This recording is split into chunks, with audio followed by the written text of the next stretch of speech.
하나님 우리 가정 가운데 또 다른 가정 가운데 분명하게 말씀하시는 그 메시지가 있을 것입니다. 우리가 그 메시지를 우리가 5월 한 달 하나님 말씀 앞에 우리가 찾아가 보기를 원합니다. 4차 산업혁명이 시작되었습니다. 인공지능과 그리고 우리가 이 자동화로 대변되어지는 이 4차 산업혁명을 말미암아 두 가지 현상은 가속화될 것이라고 미래학자들은 예견하고 있습니다. 그 첫 번째는 직업군의 변화입니다. 그 지금의 직업의 5%만이 남아 있을 것이다. 2050년 정도가 되면 이런 전망들이 암울하게 우리 가운데 놓여져 있습니다. 이런 직업군의 변화와 더불어서 맞물려 돌아가는 게 실업률의 급증이겠죠. 그래서 이 4차 산업혁명이 굉장히 우리 가운데는 어렵게 다가오고 있는 것이 분명합니다. 또 한 가지 4차 산업혁명의 특징은 점점점 소수가 다수를 통제하는 그런 구조로 가속화되어서 간다는 것입니다. 정치적인 것도 그렇고 경제적인 것도 그렇고 점점점 소수가 다수를 통제해가는데 그래서 이 소수를 우리가 막 비브라더라고 이야기할 수도 있겠고 아니면 요한계시록의 그런 시대의 예언에 빗대어 적 그리스도가 마지막 꼭대기에서 이렇게 세상을 통제할 것을 우리 또한 예견할 수 있습니다. 이런 상황 가운데 우리가 자꾸만 우리 자녀의 교육에 대하여 굉장히 불안한 마음을 가지고 있습니다. 저도 그렇고 여러분들도 그렇고 마찬가지이지 않습니까? 우리 자녀를 어떻게 잘 교육시킬 것인가. 그래서 우리가 이런 권고를 참 많이 받습니다. 저도 이런 권고를 참 많이 받는 것 같습니다. 4차 산업혁명이 시작됐고 아이의 창의성을 기르기 위해서는 이제 어떤 학습용 아이패드를 구입해라. 세종시에서는 다 이것을 학교에서도 다 사용한다더라. 여기에는 여러 가지 콘텐츠가 있고 교과서와 연동되고 이 안에 거의 3,000권이 넘는 동화책이 들어있기 때문에 이것만 있으면 아이가 창의성을 발휘할 수 있을 것이다. 거짓말입니다. 게임 중독에 빠질 것입니다. 우리가 이 시대 가운데 4차 산업혁명 어떤 스크린으로 말미암아 스마트폰이나 아이패드 이런 것들을 말미암아 습득되어지는 지식은 이미 과학자들이 분명히 연구 결과를 내놓았습니다. 우리가 뇌파가 굉장히 중요하다고 합니다. 뇌파가. 그런데 아이패드나 아니면 스크린이나 핸드폰으로 무언가를 학습할 때 이 뇌파는 전혀 파동이 없이 일정하다고 합니다. 안 좋은 겁니다. 그런데 특별히 책을 읽을 때 그리고 더 특별히 책장을 넘길 때 이 뇌파가 막 활성화되고요. 파동이 크다고 합니다. 에이 목사님 파동이 크거나 말거나 그게 무슨 상관입니까? 큰 상관이 있습니다. 예를 들어서 우리가 엄청난 걸작을 만들 때 아니면 명곡을 작곡할 때 명화를 그릴 때 이 뇌파의 파장이 막 엄청나게 크게 움직입니다. 그러면서 창조물이 나오는 겁니다. 교육학자는 끊임없이 이야기했어요. 아이패드 스크린으로 교육하는 아이들은 점점점 폭력적으로 변할 것이다. 감성이 메말라갈 것이다. 그래서 오히려 우리가 잘 보십시오. 스티븐 잡스라든지 빌 게이츠라든지 아니면 버락 오바마가 그 재임 기간에 IT의 혁신을 이루었거든요. 여러분 이런 사람들이요. 굉장히 디지털 같은데 아날로그적입니다. 스티븐 잡스는요. 만년필을 애용했고요. 빌 게이츠도 마찬가지고 오바마 대통령은 미친듯이 책을 읽죠. 미친듯이 책을 읽습니다. 우리 가운데 그래서 우리가 자녀들을 위한 교육의 한 방향을 분명히 잡아야 합니다. 이 디지털 시대에 디지털을 이길 수 없다.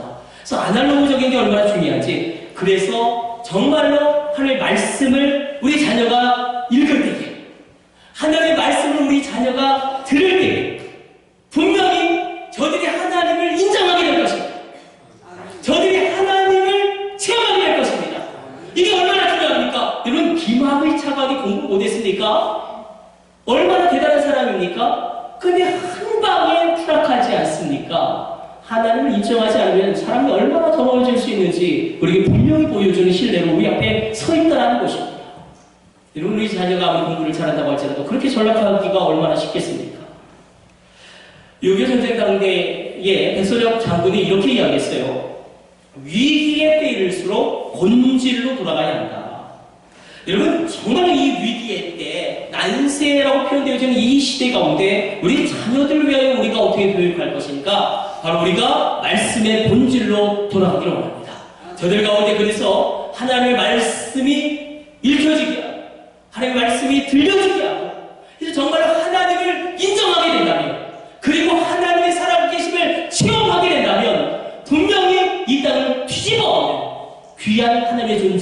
역사의 정점에 서게 될 것을 믿어 의심치 아니합니다. 그럼 역사가 이런 자녀들 가운데 일어날지어다. 어디 써 있습니까? 하나님의 말씀이 얼마나 중요한지 신명기 6장 6절 9절까지 잘 들어보십시오. 이렇게 주님이 우리에게 친히 말씀하시고 이 5월 첫 번째 주일 우리 가정 가운데 하나님이 이 말씀을 주시고 계십니다.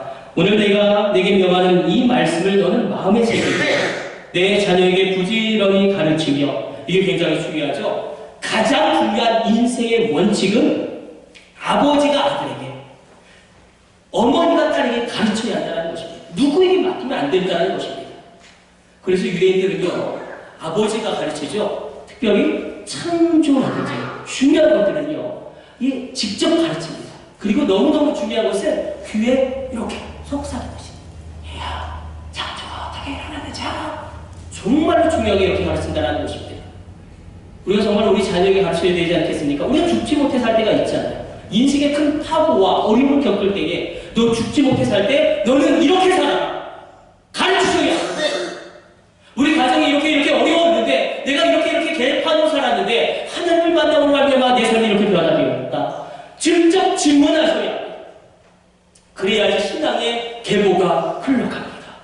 어려웠던 때의 이야기를 꺼내는 것을 부끄러워하지 마십시오. 내 삶에 연약했던 때의 모습을 끄집어내는 것을 두려워하지 마십시오. 그러나 내가 예수를 믿었을 때에 우리 가정이 이렇게 변화되었고 내가 이렇게 변화되었고, 그리고 너 죽지 못해 살 때 너는 이렇게 살아라. 그럴 때가 반드시 인생 가운데 올 때 너는 이렇게 너의 인생을 걸어가야 한다라고 가르쳐 주신다면 여러분의 자녀는 어떠한 상황에서도 흔들리지 아니하게 될 것입니다. 믿음의 계보가 흘러가게 되시길 다시금 간절히 축복합니다. 우리가 그래서 4차 산업혁명 시대에 우리가 교육의 방향을 잡았습니다. 하나님의 말씀, 그 말씀을 읽고 듣는 가운데 저들이 하나님을 인정하게 될 것이고 저들이 하나님을 체험하게 될 것입니다. 그래서 우리가 다음 세대의 교육의 승부수는 말씀을 읽게 하고 말씀을 듣게 하고 말씀대로 살게 하면 분명히 온 우주를 창조하신 하나님의 창의성이 우리 자녀 가운데 임하게 될 줄 믿습니다. 온 우주를 다스리신 하나님의 경영의 능력이 우리 자녀 가운데 역사할 줄 믿습니다. 성령으로 감동하신 하나님의 영감이 우리 자녀에게 특별하게 임하게 될 줄로 믿습니다. 그렇습니다. 21세기는 영감의 승부이지 않습니까? 그래서 이 말씀이 얼마나 중요한지 별로 실감이 오지 않죠. 자, 여기 말씀이 있습니다. 말씀이 있어요. 이 말씀을 읽고 듣고 그렇게 행하는 자와 그렇지 못한 자의 차이는 실로 얼마나 그 차이가 현격한지 우리 한번 실화를 통해서 한번 생각해 봅시다. 우리 한번 100년 전으로 올라가 볼까요? 밀고 올라가 보죠. 런던에서 샌프란시스코까지 100년 전에는 비행기가 달릴 수가 없었습니다. 그래서 배를 타고 항해를 했는데 7일 정도 지중해를 건너는데 시간이 걸렸다고 합니다. 어떤 중년 남성이 표를 사서 그 배에 탑승했습니다. 근데 이분이 돈이 없어서 끼니 때마다 가방에 몰래 싸갖고 온 말라비틀어진 식빵을 뜯어 먹었습니다. 그렇게 허기를 달렸어요. 이분이 보니까 식사 시간 때마다 뷔페 식당에 사람들이 복적복적하고 그릇마다 가득 담아서 그것을 마음껏 먹고 남기는데 자기는 돈이 없고 너무나 가난해서 그것을 바라보면서 식빵을 물어뜯고 있었습니다. 그게 하루가 지나고 이틀이 지나고 3일이 지나고 그게 정말 있었던 일이에요. 마지막 5일째 더 이상 식빵으로는 허기를 달랠 길이 없어서 이 뷔페 식당으로 쑥 들어갔습니다. 그 웨이터에게 이렇게 이야기해요. 내가 정말 너무너무나 배가 고픈데 한 끼만 이 뷔페 식당을 이용하면 안 됩니까? 내가 샌프란시스코에 가면 반드시 식비를 당신에게 드리겠습니다. 그런데 이 직원이 더 깜짝 놀라는 거예요. 직원이 더 깜짝 놀라면서 너무 또 안타깝게 뭐라고 이야기하냐면 손님이 가지고 계신 탑승권을 잘 읽어보시면 거기에 식사 포함이라고 쓰여져 있습니다. 하루 세 끼 식사 포함입니다. 만약에 이 사람이 그 탑승권에 적혀있는 그것만 읽었어도 아니 알았어. 비참하면 배고픈 여행을 하지 않았을 것입니다. 근데 이게 우리의 이야기입니다. 지금도요 수많은 성도님들이 이 말씀 성경책 한 번을 펴보지 않았어요. 또한 이 말씀이 들릴 때에 귀를 막고 마음을 닫아서 영적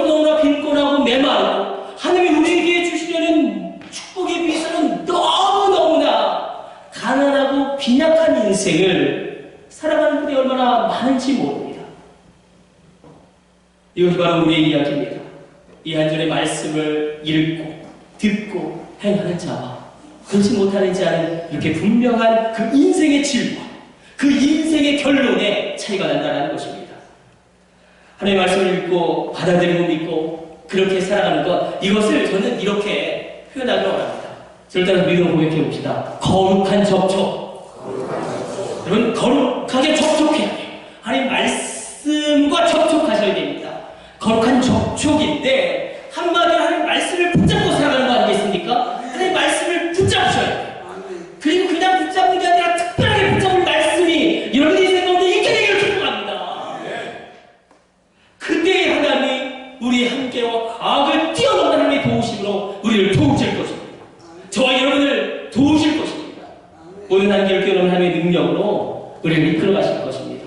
그렇죠. 제자들이 풍랑 가운데 너무너무나 죽음의 두려움 가운데 사경을 헤매고 있을 때에 주님이 어떻게 도우십니까? 물 위를 걸어오셔서 그들을 도우시고 그들을 구원합니다.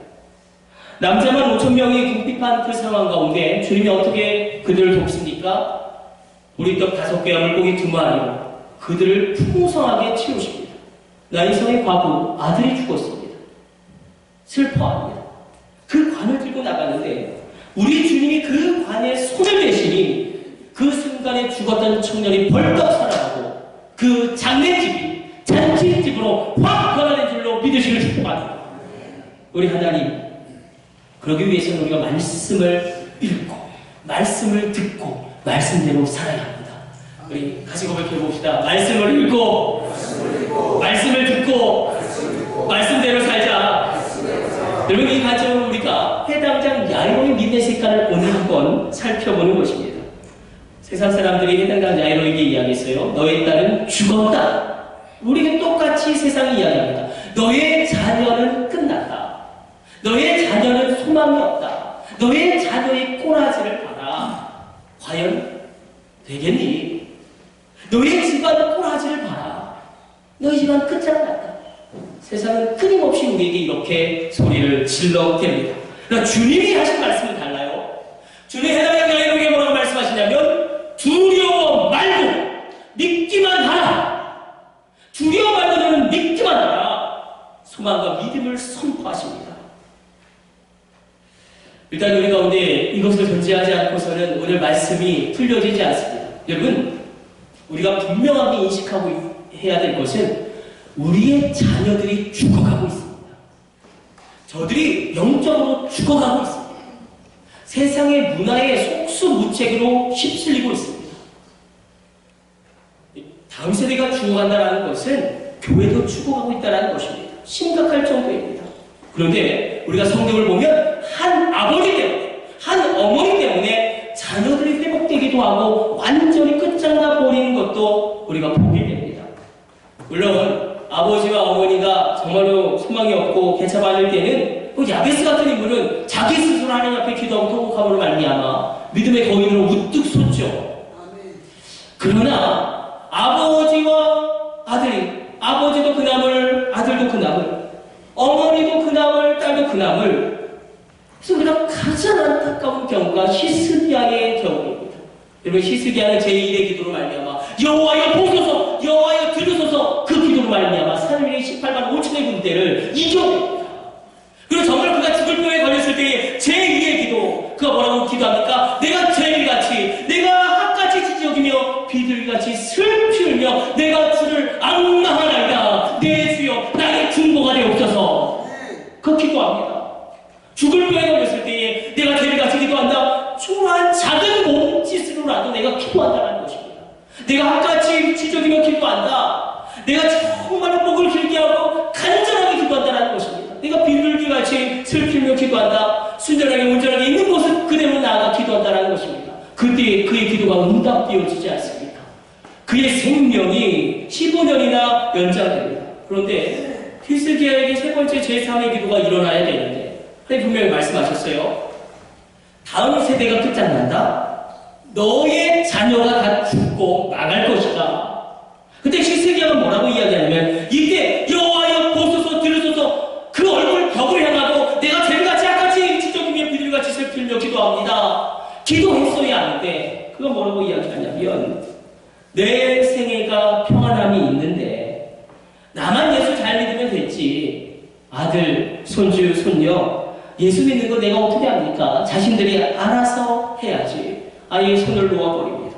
아예 종교는 자유인데 어려서부터 너무 종교를 강요하면 오히려 역효과가 납니다. 그렇게 그냥 다음 세대를 방치해버립니다. 성도 여러분, 저를 보세요. 우리가 물에 빠져 죽어가고 있어요. 그럼 어떡합니까? 내가 수영을 못하면, 아니 수영을 할 수 없는 상황이라면 바다에 빠졌어요. 태평양에. 그럼 살려달라고 소리 질러야죠. 옆에 배가 지나가면 살려달라고 소리 질러야 하지 않습니까? 근데 우리가 살려달라고 소리 지르지 않습니다.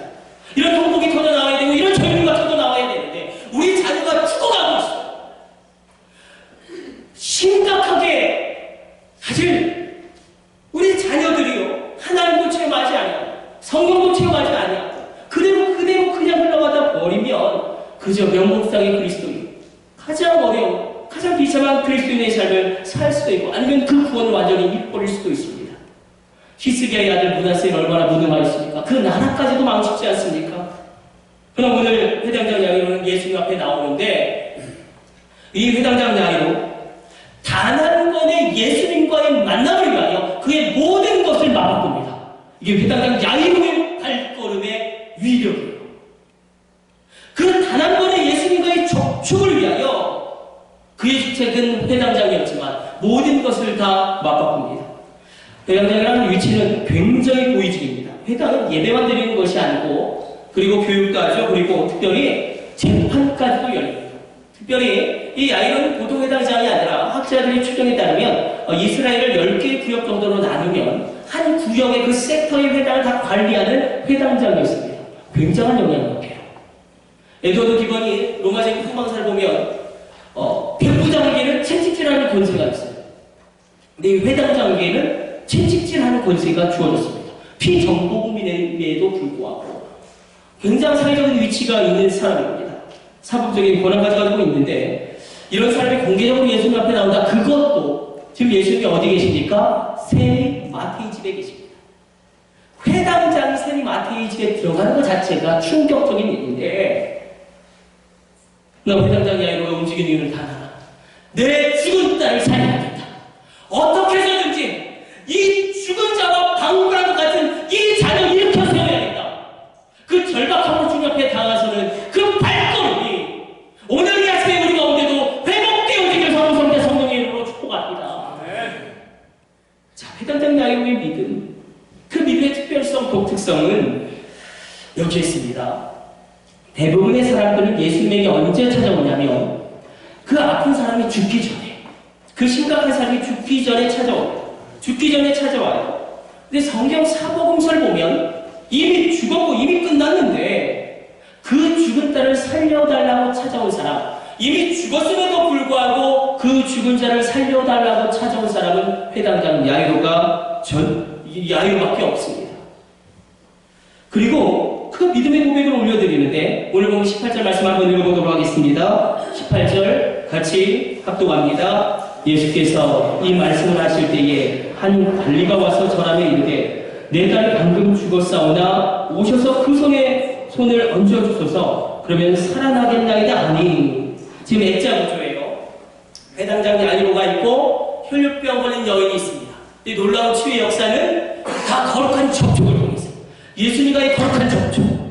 혈류병 걸린 여인은 예수님을 붙들죠. 이 회당장 야이로는 내 죽은 딸을 주님이 만져주옵소서. 우리 이 기도 회복되어야 되지 않겠습니까? 주님 만져주면 되시는데 주님 만져주셔야 하지 않겠습니까? 세리 마태의 집에서 식사를 하시며 말씀을 전하시는데 갑자기 회당장 야이로가 그 세리 마태의 집에 들어옵니다. 이것도 충격적인데 근데 그가 무슨 요청을 하냐면 나의 딸이 이미 죽었지만 주님이 오셔서 만져주시면 능히 이 딸을 살릴 수 있습니다.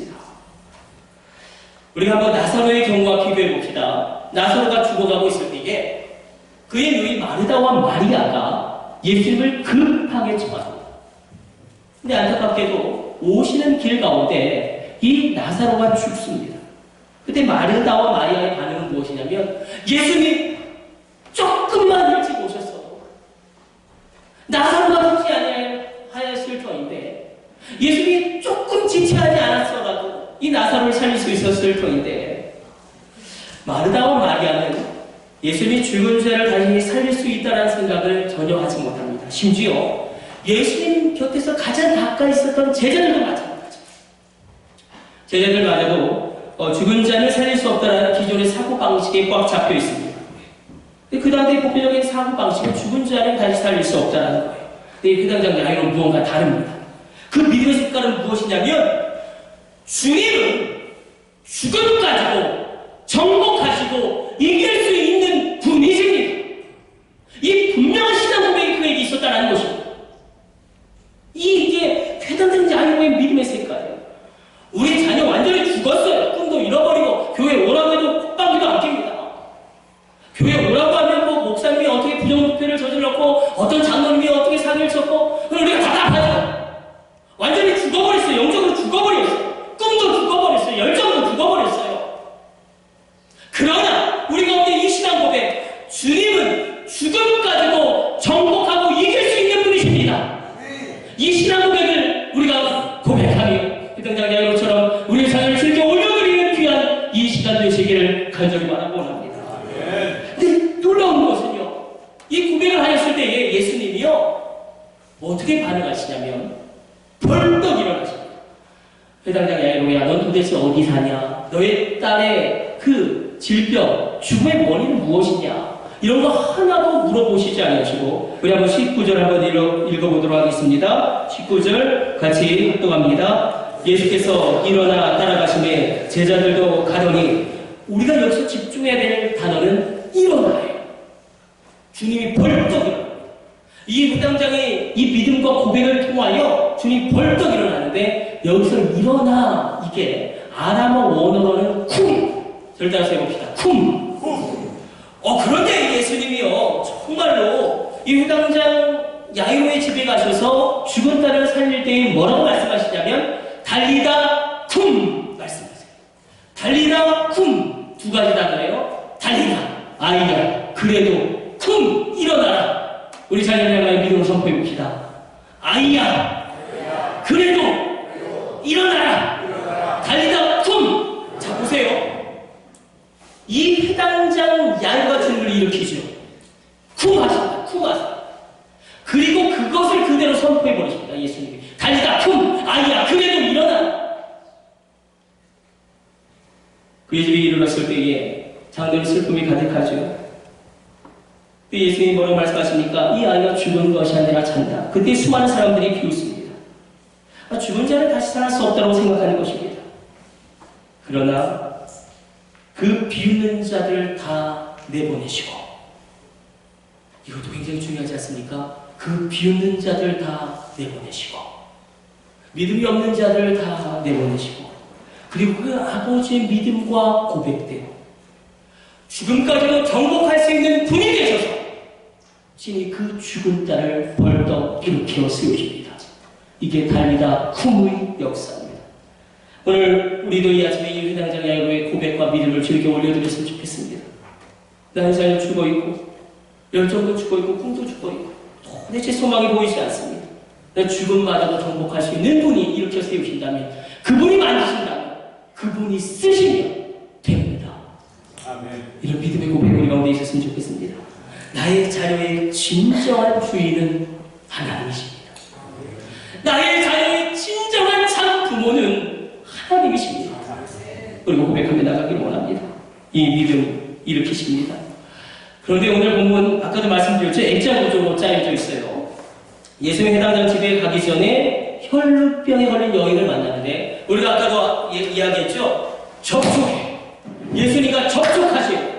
거룩한 접촉에 붙드셔야 돼. 말씀을 붙드시고 주님을 붙드셔야 되는데, 오늘 본문은 마가복음과 누가복음에 동일하게 기록되어져 있습니다. 우리가 평행 본문을 보면 수많은 사람들이요 예수님을 만집니다. 이 예수님을 만지고, 그런데 예수님은 오직 단 한 사람, 이 혈병 걸린 여인만이 나를 붙잡았다고 말씀하십니다. 이 혈병 걸린 여인에게도 분명한 믿음의 색깔이 있죠. 회당장 야이로처럼 분명한 신앙 고백이 있었습니다.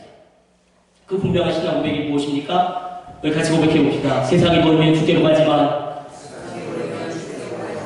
다시 세상이 버리면 죽게로 가지만 주님이 버리면 갈 곳이 없습니다. 혈루병은 유출병이기 때문에 접촉되는 순간 부정이 전염됩니다.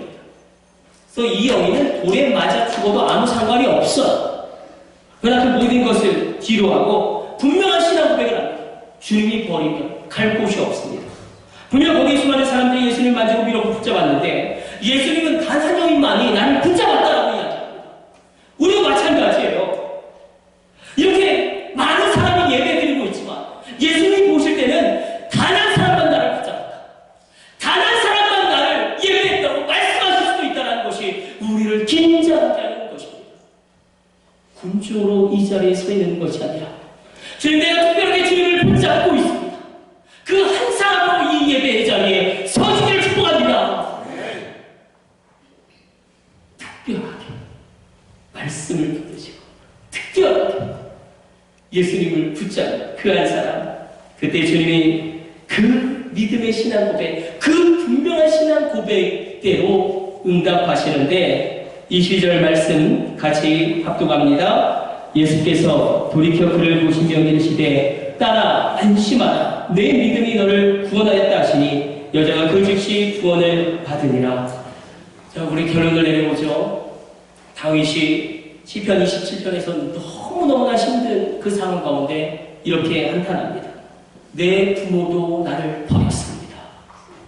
내 부모도 나를 버렸습니다. 그러나 여호와께서 나를 영접하십니다.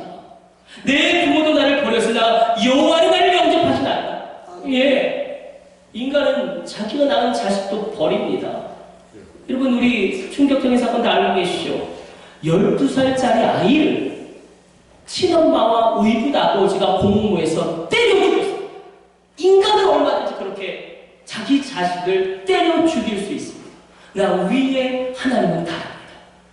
우리 하늘 아버지 하나님은 신실하신 분, 그 사랑이 변함이 없으신 분, 우리가 찬송했듯이 내가 연약할수록, 내가 부족할수록 높은 보좌 위에서 낮은 나를 보시는 신실하신 아버지이심을 기뻐하시길 축복합니다. 자, 혈루병 걸린 저 여인처럼, 이 회당장 야이로처럼 바로 우리의 이야기가 이들의 이야기 되기를 원합니다. 그들이 올렸던 주님께 올려줬던 믿음과 고백과 반응, 우리도 오늘 이 아침에 주님께 올려드리면 안 되겠습니까? 오늘 특별히 우리가 어린이 주일이고 우리 자녀들 다음 세대를 위하여 우리가 고민해야 될 이 시점에 나의 죽어가는 자녀를 주님께 올려드리면 안 되겠습니까? 하나님께 나의 자녀를 다 맡겨버린 것입니다. 늘상 우리 자녀에 대해서 걱정하고 근심하고 있지만 하나님이 이 아이의 참 부모가 되십니다. 하나님의 주권을 인정하고 하나님께 이 아이를 올려드릴 때에 그 아이는 하나님의 영향권 안에서 나의 부정적인 모든 영향력이 차단되어지고 하나님의 축복에 흘러간 후에 그 축복을 받아들이게 될 것입니다. 그래서 우리 이 아침에 이렇게 기도했으면 좋겠습니다. 주님, 제 힘으로 안 됩니다. 이 자녀 주님이 구원하여 주옵소서. 제 힘으로 안 됩니다.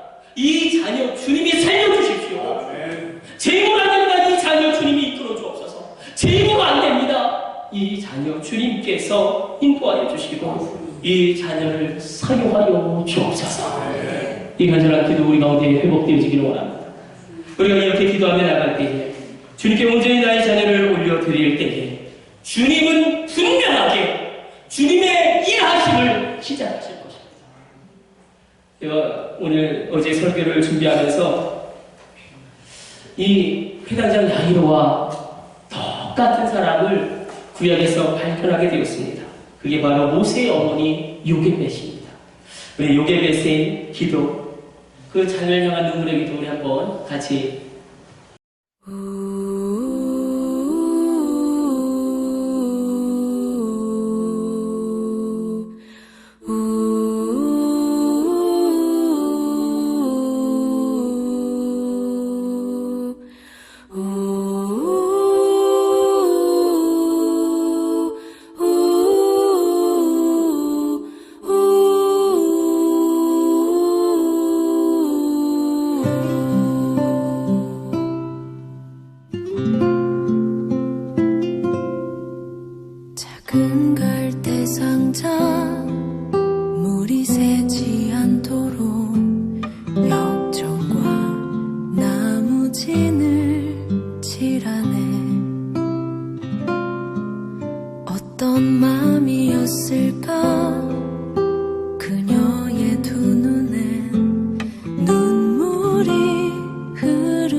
어떤 마음이었을까 그녀의 두 눈에 눈물이 흐르고 흘러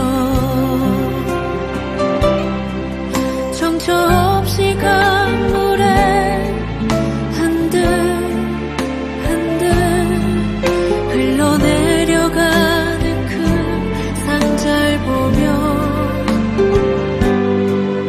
눈을 감아도 보이는 아이와 눈을 맞추며 주저앉아 눈물을 흘렸겠지. 너의 삶의 창조인 너의 참 부모이신 하나님 그 손에 너의 삶을 맡긴다. 너의 삶의 창조인 너를 이끄시는 주 하나님 그 손에 너의 삶을 드린다. 그가 널 구원하시리. 그가 널 이끄시리라. 그가 널 사용하시리. 그가 너를 인도하시리.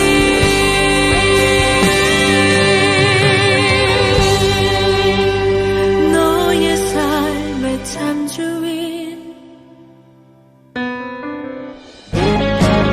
너의 삶의 참주인 너의 참 부모이신 하나님 그 손에 너의 삶을 맡긴다.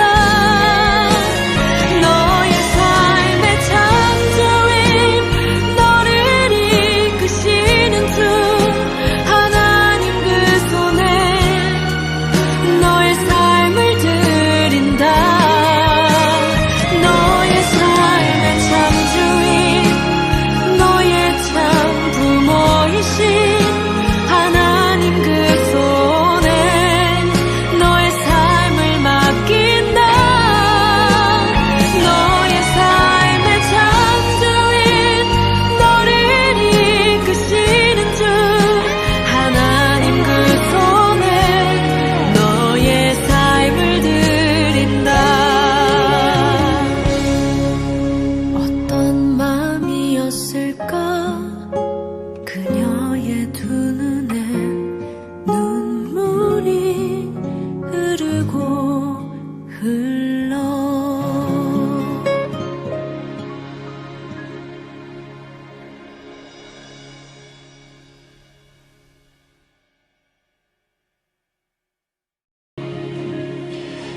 우리 기도하겠습니다. 하나님, 우리의 자녀들을